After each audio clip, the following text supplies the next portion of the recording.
So I think the keynote was right in what we are going to discuss. So thank you very much, Abhinav, for that. The world is changing, complexity is rising. I think we are looking at not just operational complexity, but how the demand patterns are also changing. The operating models are also, therefore they need to adapt. So that's one part. I think in our conversation today, we have a very interesting panel. We'll say that how tech helps us, how can we look at that integration. But then that is not enough. When we look at integration, we also look at the other part, that is that the only solution. There is a data part to it. There is a change part to the people who are running that tech. So we'll cover some bit of that. And none of these tech conversations get done today without the conversation on AI. So we'll bring that also front and center, helping, not helping, integrating, working, how are we collaborating with that. And the last segue would be more on the sustainability part. Got spoken in the previous panel also. Supply chain and sustainability and how I would say across the value chain, we can bring it all together. That's very important because that's where the future lies. We have limited resources, and that's the cost of doing business eventually. I heard in the previous panel, we were talking about ROI and payback, but, and then somebody said that traditional financial metrics, we should not measure when we look at sustainability. So we'll explore a bit of that too. What I'll do as a flow is that I'll bring a question to one of you or a group of you.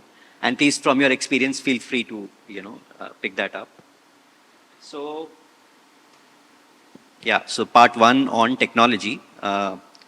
So fragmented systems, we have so many systems within our companies, and if our end objective is that I need to have an overall view, integration of technology, whether it's ERP, analytics, plays a key role. Obviously, we don't do it for no reason. This collaboration helps us in cost, also enables us to respond faster to the market. So let me get to Mahesh and Om first.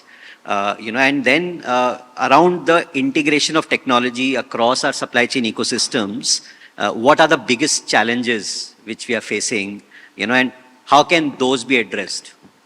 So thanks. I think a lot of hearing and a lot of knowledge being shared. So probably I feel it's all repetitive things, but trying to connect the real best scenarios. So being in supply chain, jugaad will always stay, and jugaad is something when nothing works, something works very faster. But is being jugaad is sustainable? Probably answer is no.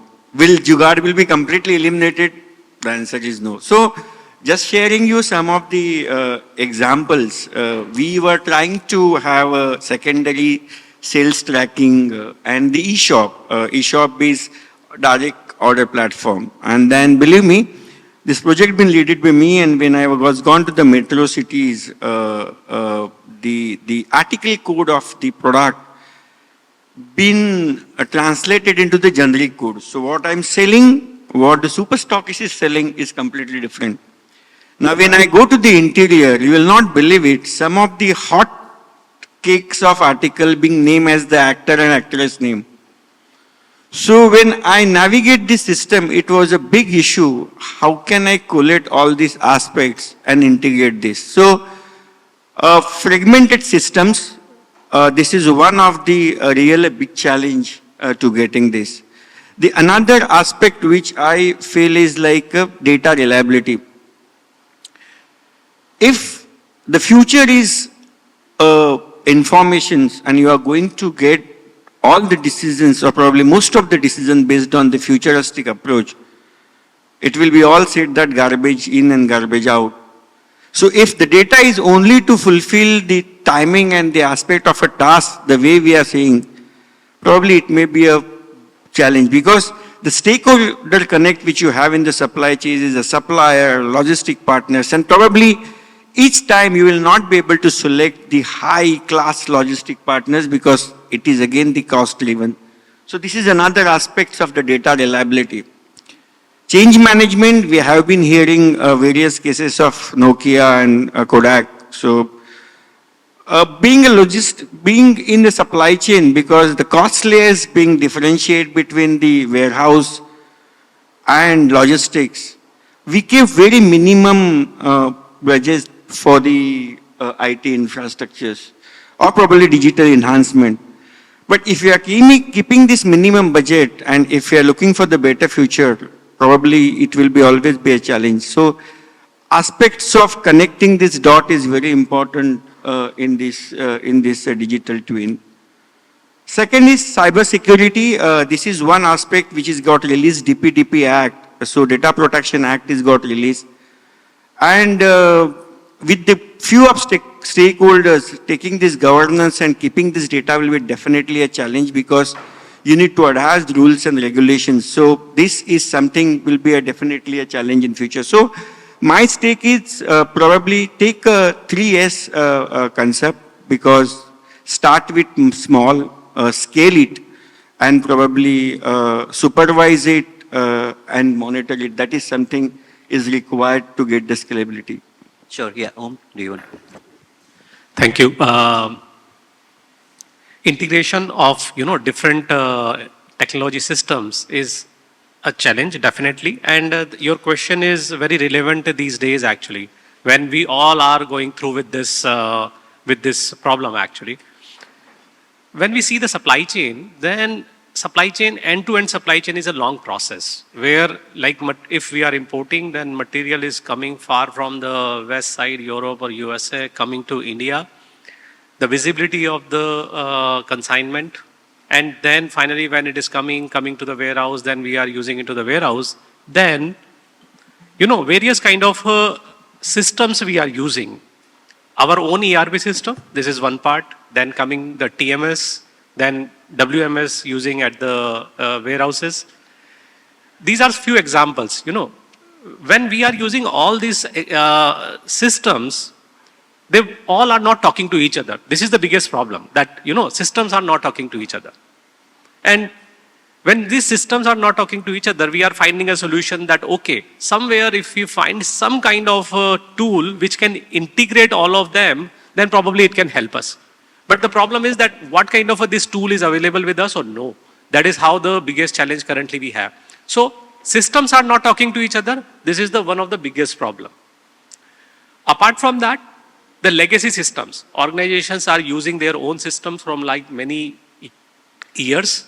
And from last many years when we are using it, it is not easy for the organization, because all kind of data is available. The whole organization is using it. How to change it? How to integrate it? And as like Mahesh touched the topic of the cybersecurity. So cybersecurity, always our own IT security systems are not allowing us to connect with the third-party software. This is again a big change, that my IT security systems are not allowing me, and cybersecurity is a threat for everyone. So yes, we have to take care of it. So this has also become a challenge for integrating this. Then right people, right solution available with us. So is the right solution available with us? We have the right people available who are skilled to manage this change. This is also one of the biggest challenge to integrate the different technologies. How to overcome of this? Not that easy. We have seen in our previous keynote that there are solutions available in the field, that where those people are helping us to provide the outside solution. But actually, if we can get the solution which can connect my existing solution, that will be more helpful for us. So not an easy solution available. Technology integration is a challenge right now. But at the same time, like AI is coming, which is helping us, and other technology tools are coming, which is helping us. But every business, every organization has to find the solution basis on their own need of the business, actually. Yeah. No, I completely agree. I think we cannot integrate everything, overnight. We need to have a prioritization. And like you rightly said, what is the topmost problem to solve? And are we using the data in a manner where we have the right context around it helps. Okay, so let me, for a instance assume that we've done the integration, but still we've realized that majority of these digital transformation efforts which companies take don't yield significant results. There's a huge change and the people part of the process also, which either enables or does not. So with that context, let me come to Pritam, Shilpi and Prashant. The question is, companies use technology to become agile, but, what about the cultural and the process changes, I know they're required, but what has been your experience? Should those be front and center and then technology or the other way around? Please, anyone? Yeah. Please. Thank you for this important question, because a lot of technologies are available for implementation, but what technology we have to choose and then how to implement, that is a big question as on today. So I will not talk about other industries, but what we follow, I will touch upon that part.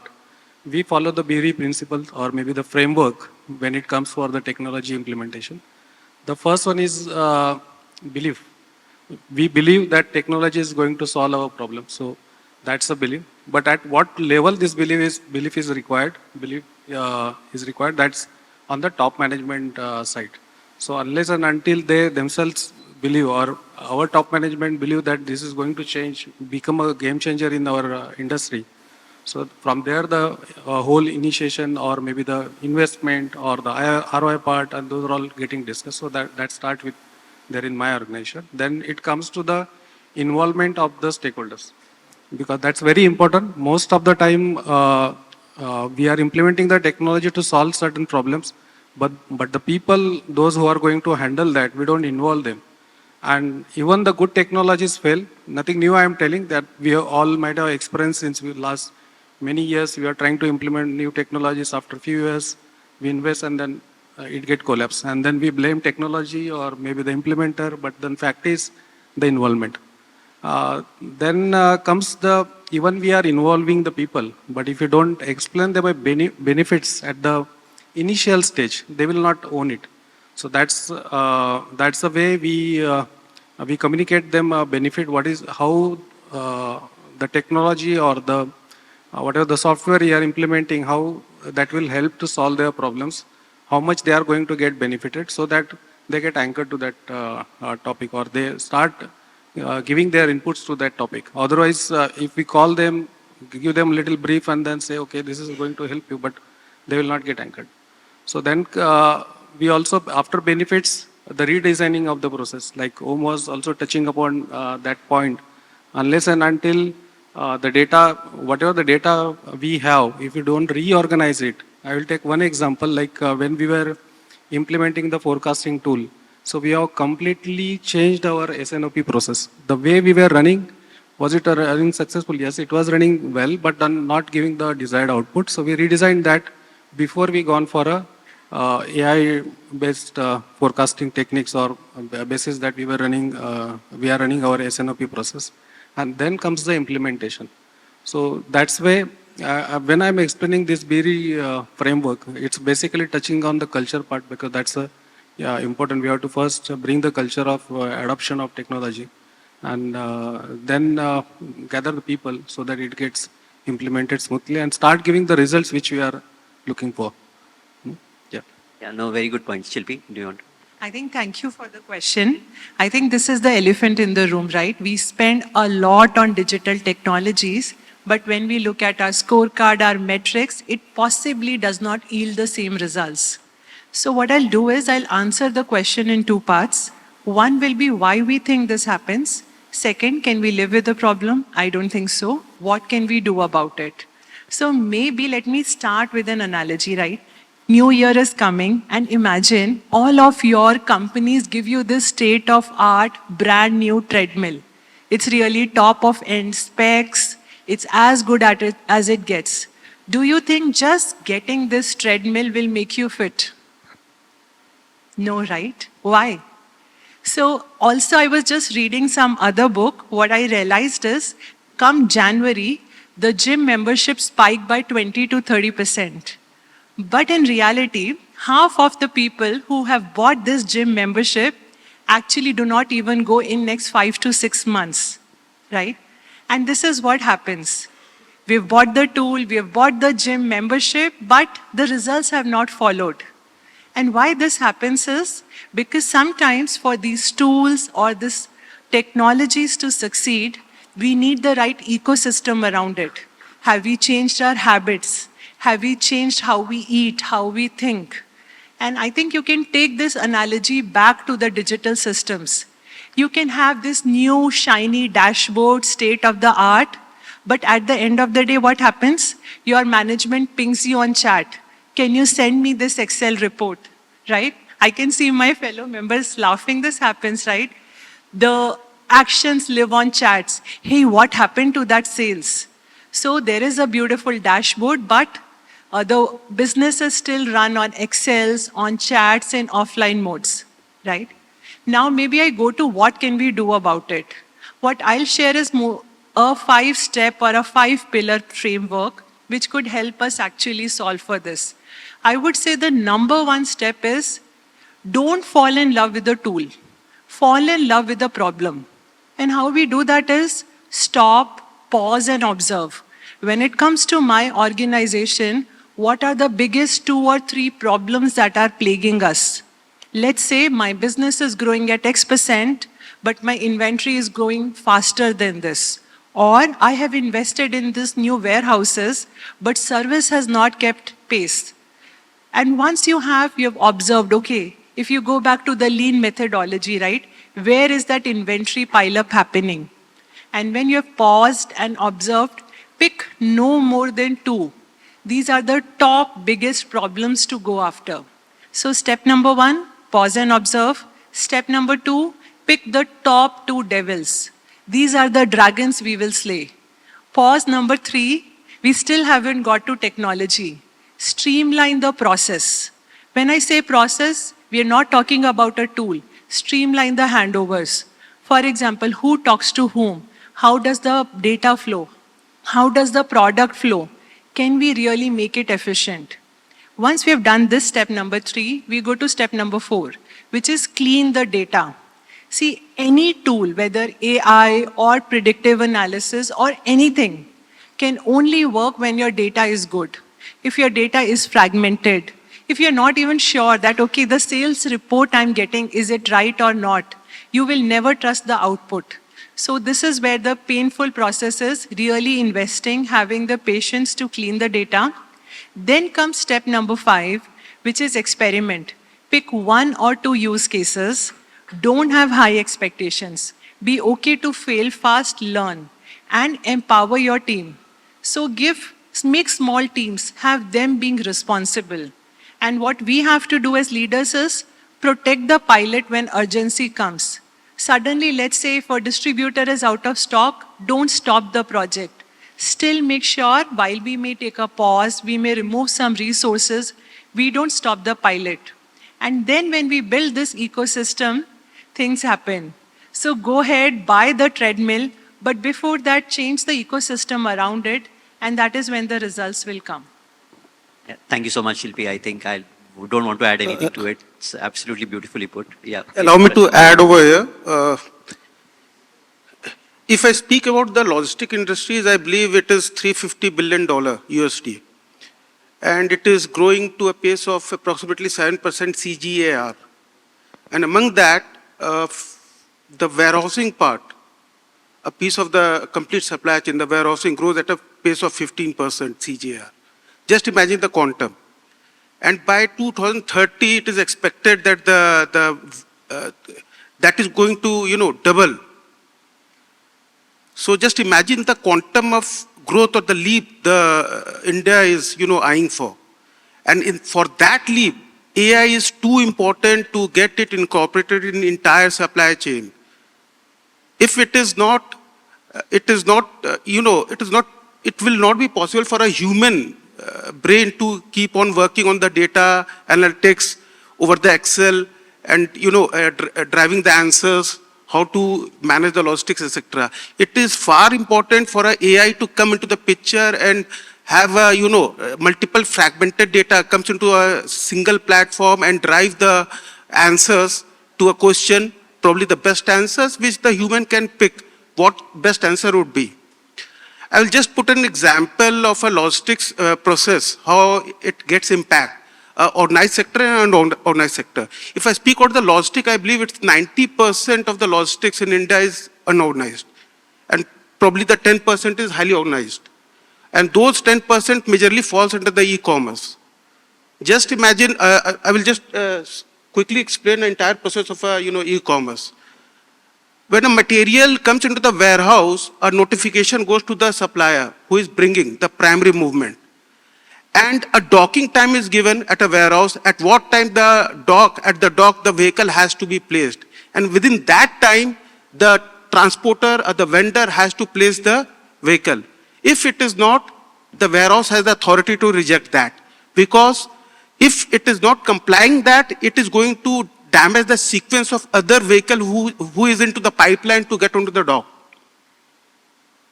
Now, once the vehicle gets docked, the material has to be offloaded and it goes to the inventory for post the GRN. Now here again the AI plays a role. The AI speaks out where the material has to go over the shelf, at which part. And that algorithm is made depending upon the movement of the stock, at what level of the shelf it has to be kept, at what side of the racking it has to be kept, etc., etc. And when the picking comes, the pick task is made by the AI in such a manner that the person who goes for the picking on a specific floor or in a specific bay, it goes in a simple circular manner and it comes back. It is the serpentine manner. Previously, what used to happen that the manual activity, there was a manual activity over the warehouse when the pick task is taken, print, a random location is given and the person goes from point A to Z, then B, then F, etc., etc. So just imagine the efficiency that it is killing. And if there is an AI, the efficiency just doubles. In fact, I will say it triples. Post the picking, now the packet has to be packed over the e-commerce, then the system speaks out which carton it has to be packed. Every carton is barcoded against the specific SKU. Once the ladies or the associate scans the packet, system speaks out, pull that packet from that shelf over the table. Then the person packs. Now, when it goes onto the sorting table, the system speaks out to which courier it has to be sorted and kept. And again, the same pattern comes, wherein the courier partner who is supposed to pick, it is, AI based, wherein they are given the time slot that at that point of time, the vehicle has to come in, pick the material and moves out. So this is the entire ecosystem of a probably organized sector of the logistics. And just imagine over the unorganized sectors, what happens? People don't have the idea when the vehicle is going to come. Probably just over the warehouse, it is heard that at the evening, during the closing, 10 vehicle comes in for the offloading. Now you have a pressure from the customer that get it offloaded and get it GRN. When the order comes in, the person goes, multiple people are just moving around the same aisle to do the picking, etc. So this is the basic difference between the importance of AI over the entire logistic portfolio with respect to the unorganized sector, which is, which has to be lived to get onto it. So, yeah, no, thank you so much for that. I think, the consensus is technology is important, but before that, I think we need to know what problems to solve for, and I think with that, I think that problem-solving process has to involve everyone so that they feel that we are actually part of the process, so that's one observation which I heard. The second one is that still the task is not done. We have to question and look at the processes, are we following the right processes? If these are the right processes, is there any modification which is required? The third thing which was mentioned was that once the processes are done, then having the right data, is very important. Are we capturing the right data? Are we not capturing the right data? And then I think resources are scarce, and then we're saying that, okay, now I know enough, and then can we actually do the intervention? And like very rightly Prashant said, that some areas, the efficiency will speak for itself, some it will be delayed gratification.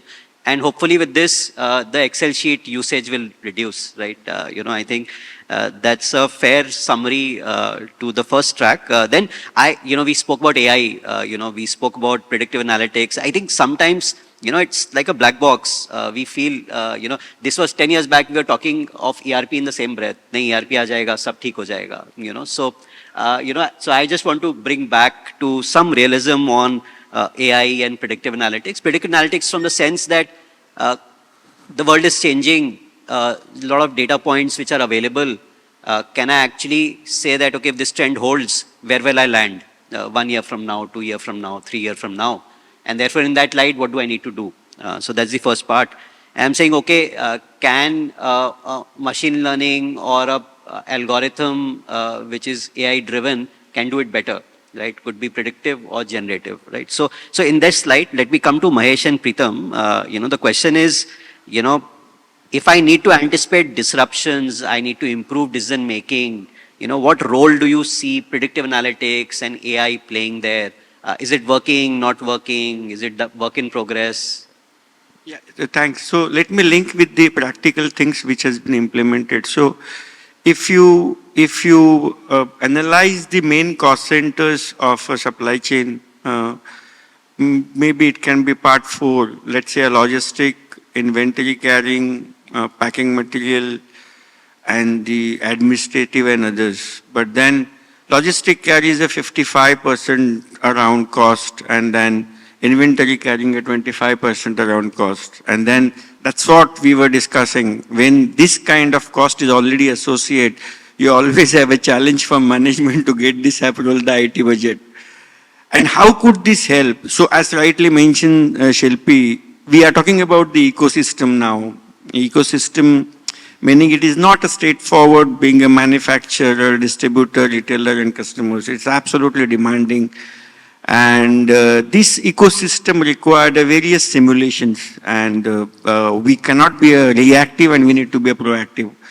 So let's take the inventory as a part wherein 80% of article code I have moved to the statistic forecast.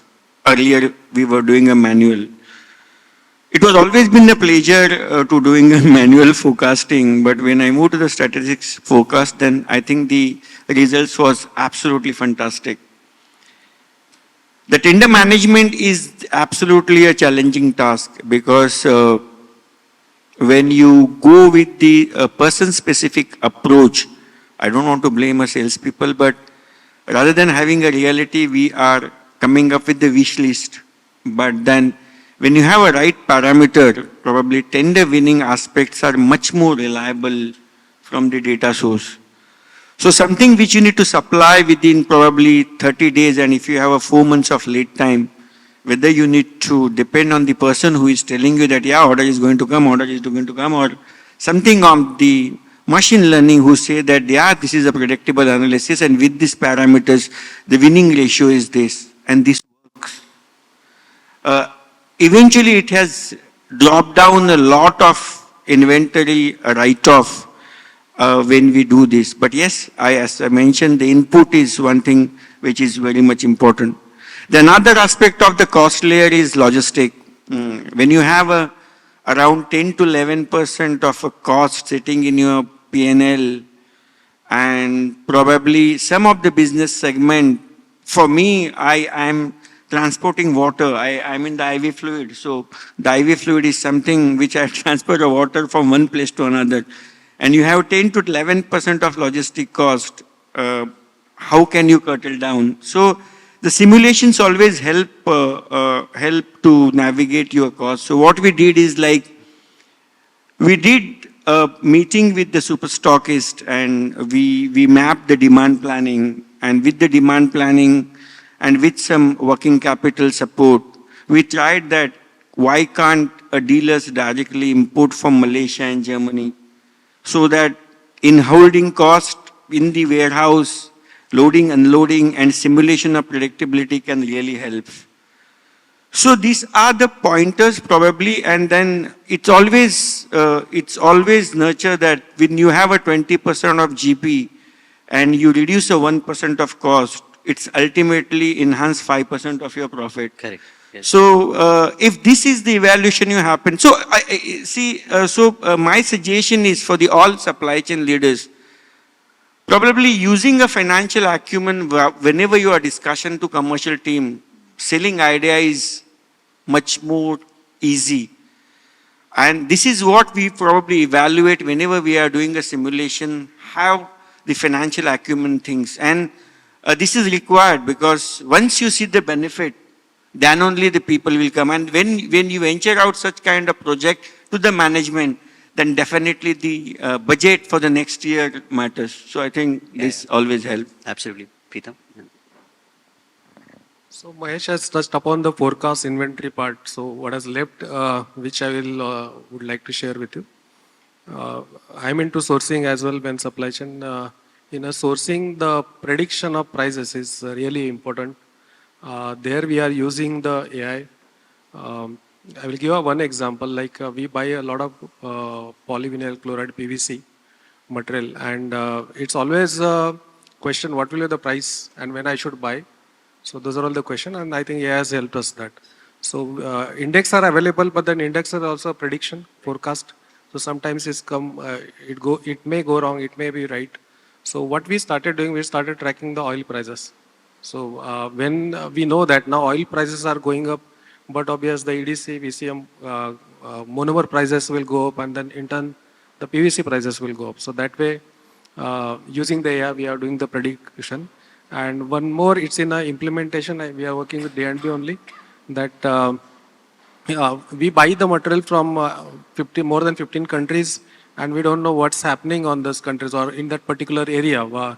If anything goes wrong, whether I will get the supplies or not. So it is always good to get the information beforehand so that we can look for alternate options where we have created. But for that, we need a time. So if we get the real-time information, then immediately we will act upon that. So there are some solutions are available. We are working on it. I have not yet implemented. Previous organization, I worked on that.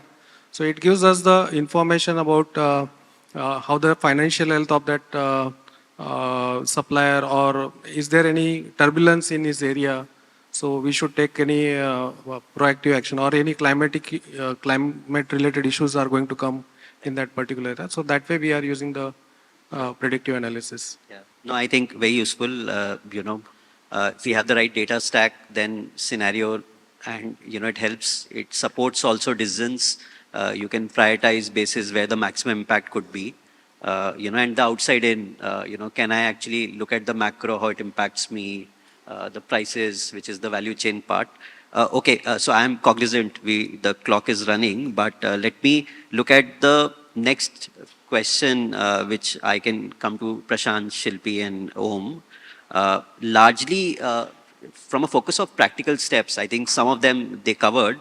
If I'm looking at scale and adoption of AI across the supply chain, and with specific focus on risk management, for example, are there any suggestions, anything you think people should do? Okay. We are talking about scaling of AI or adoption of the AI. My first point always is like what problem we are solving first. Okay. AI is available. It does not mean that we have to adopt it immediately.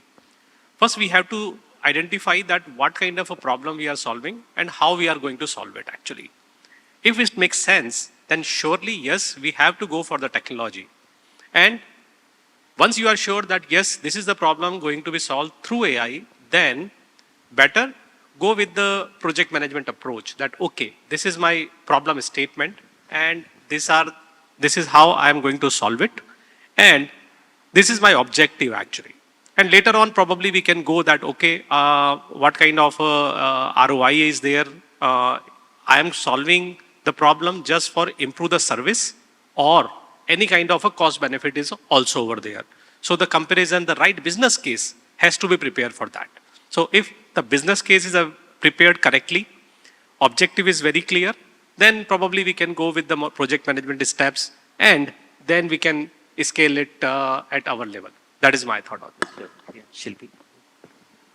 I was thinking it's almost impossible, right, to have a conference without a question on AI. I don't think. So the way I think of AI is, right, it is like a wave. It's coming at us, and sometimes a new solution or a technology comes, and we have the choice to, be a bystander, see the wave come through the sidelines. I don't think when it comes to AI, as businesses and leaders, that choice is available. I think we will either have to learn to, surf the wave, or we are going to be swept by it. And it is important that we as leaders across industries really learn how do we get to really surf this wave. And I think it will require a very deep commitment. And what I mean by this is, think of DEEP, right? It's an acronym that you can take back is essentially, first thing is to start with data. I will sound like a broken record, but I think this is the most crucial step because especially in an industry like ours, data tends to be fragmented, right? Some of it serves in a ERP system, some of it sits in a central hub, some of it also sits in our own laptops. So how can we really, one, unify this data, clean this data will be the first step. Second is, once we have done this, we have to empower our team. We have to ask our team, okay, what do you want to do with it? Make those small mini teams like SWAT teams to really go after this. I'll give you an example. So I had this data engineer in my team and I was telling them that we have a global visit coming. And I really want you to put together a dashboard showing where our inventory sits. And this person told me, look, I can do the dashboard for you, but all of this will be Excel. And if somebody is on leave, somebody is sick, the dashboard will not get updated daily. And what they told me is, I don't want to do this in a week. You give me 4 weeks to really do the cleaning up of data. And I think that is where empowerment comes. And I completely stepped back and said, I agree, that's the right approach. So once we have done the data, we have done the empowerment, then we explore, right? Bring out some few test cases. It could be, for example, my tier 2 supplier, can I predict the risk? We saw so many cases in the presentation before this. Can we predict what will sell 3 months out? Just pick 1 or 2 really small scale cases to build. And I would say all of it will fail without the last element, which is people. And when I say people, what I mean is one, have we really upskilled ourselves to understand this is, right? AI is beyond what is ChatGPT or Gemini. It is much, much more. So we as leaders and supply chain professionals have to upskill ourselves to really understand this new word. Second is we have to hire the right talent, which really brings in those insights, or to have the right partners to scale up. Once we do this deep commitment, I am sure, right, that we can all learn to surf the wave. Prashant, do you want to add anything? Yeah. I would rather only add that what I understand, it don't have to be top to bottom approach. It has to be from bottom to top.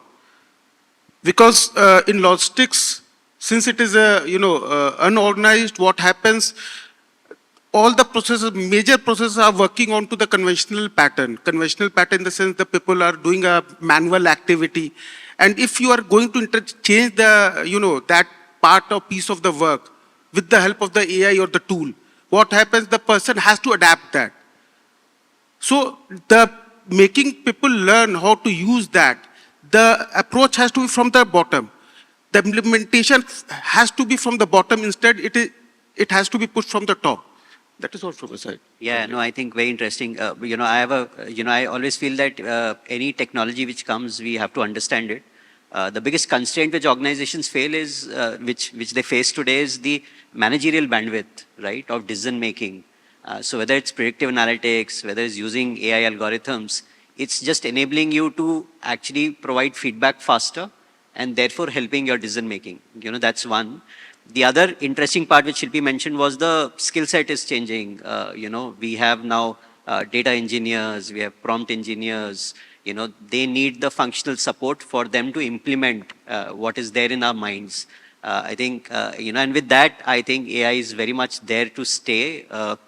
we need to just make it a partner in the process rather than think it's an adversary. So with this, I'm on the last part, and I'll open it to all. There are three things which we are covering here.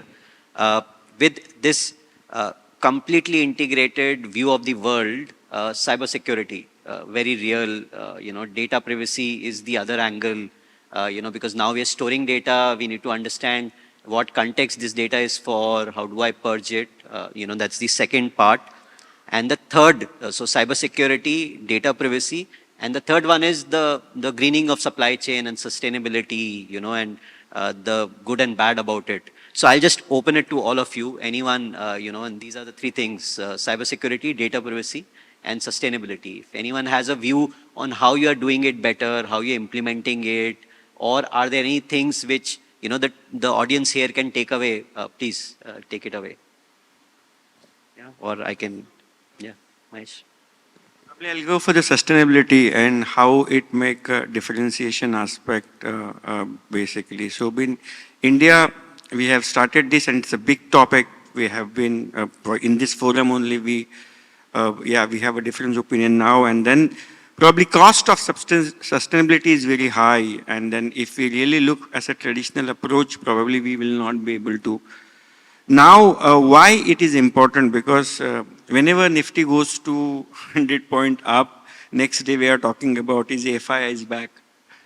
And that gives us a confidence. So we really required a global presence. And with the sustainability aspect, probably we need to enhance our footprint at the global. And this will be the differentiation aspect. So green finance is evolving. And this is the differentiation aspects being in the EU countries or US or probably Japan. If you really ask the manufacturing setup now in India, how much qualified in the EU audit, it will be a big challenge. So don't take sustainability as a short-term cost, but it will be a longer-term differentiator aspect. And the good example is Tata Motors, which got finance from the International Bank, I think, Dr. Reddy's. So this is the differentiation aspects, and we required a global footprints. And having a differentiation aspect, sustainability needs to get gradually accepted, and the cost should not be looking as a short-term cost analysis. So that is something I foresee. Sure, on yeah. Thank you. Anybody else on any of these? Yeah, I agree. Hello. I agree with Mahesh that sustainability is not an option. It is a need of the time and we have to adopt it. If we want to be competitive in the market, then yes, we have to adopt sustainability. Cost is involved in it, yes. At the same time, in the previous panel discussion, it has been discussed that, are we ready to pay that cost? So who is going to pay this delta? So that is how, this is an open question still, but slowly adoption is going on. And I believe that in the coming time, sustainability will be definitely in all the actions, it will be visible. Thank you. Yeah, Shilpi, yeah. Do you want to? I will give one example where for sustainability we are using the technology which is really helping us. Like I'm sure that most of us now thinking or implemented this solar energy, but then monitoring the efficiency, understanding whether it is giving the real output, what needs to be done to increase the output, where the issues are there. So there we started using analysis now, which tells us exactly what's the issue. That's one part. And then second, saving energy, that's the part. On saving energy side, we are we have the continuous production, and then we can't stop the machine for maintenance and all. So there we are using the sensor-based technology, which is getting connected, which measures the temperature or vibration and gives the data to the particular storage area. Earlier that was the case, we used to monitor that. But now analysis of that data and then doing the preventive maintenance is really helping us. So I think that's how the technology, and that way we are able to reduce the shutdown, reduce the energy consumption, and ultimately it's helping on ESG part. And again, automation of data and giving it to the customers, because earlier the customer was not asking for any sustainability data, but now it's a huge, we are into the B2B business, and then pharma companies, they are more asking on this data. So automation, product basis, doing the analysis and giving how much is the carbon we are generating. So that's becoming easy. And I must say that thanks to AI, that it has eased our work. Yeah. Shilpi, anything on? I think when we run out of time and not topics to talk, I think it's a good place to be. Yeah, I know. And my closing comments will be like, if I reflect back, last 5 years have been great for supply chain, right? We've seen a ton of challenges and we've also seen a ton of opportunities. And from my end, right, the topic is future proofing our supply chains. So what are we proofing for, right? Whether it is cybersecurity or AI or sustainability, it is our job to build a future we are also proud of. And that is what I would leave that, right? We all have access to different leadership forums and board. Let's keep on bringing these critical topics to talk there, because these are not optional anymore. They are almost like cost of doing the business, and they can also be something that can actually differentiate our business. Yeah, no, I agree. Sustainability, I take the hard stance. I say that we talk very emotionally and romantically about sustainability, but actually if the temperature rises, by 5 degrees, then what happens to the trucks? What happens if there is no water available in the underground? So how does that impact the cost of our business? And compare that to that intervention which you're doing now, and for that, then the consumer shouldn't be paying. It's us as businesses, because we want to bring our and keep our costs reasonable, and we want to have that entity running for the next 20 years, that we need to look at that hard reset. I think it's very important. I'm sorry, we've run out of time. With that, thank you so much. As you said, this is just the start. I have not asked any questions from the audience, but please feel free to catch any one of them for any questions you may have. Yeah, so thank you. Over to you. Yes.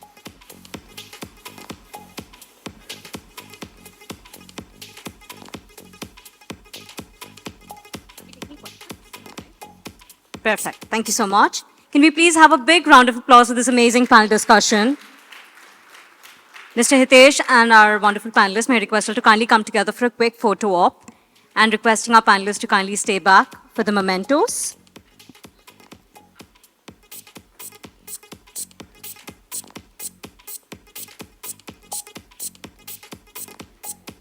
Mr. Hitesh, may I request you kindly do the honors to Mr. Pritam Shimpi, Head of Global Supply Chain, ACG World.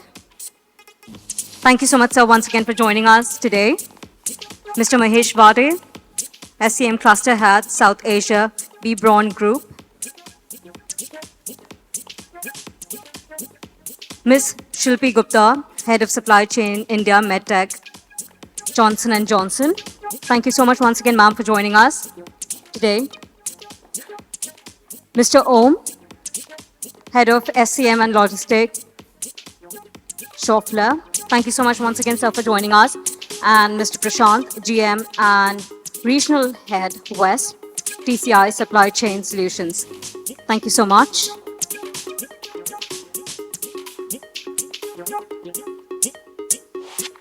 Thank you so much, Mr. Hitesh, for doing the honors. Thank you so much, panelists. Once again, can we have a big round of applause for them?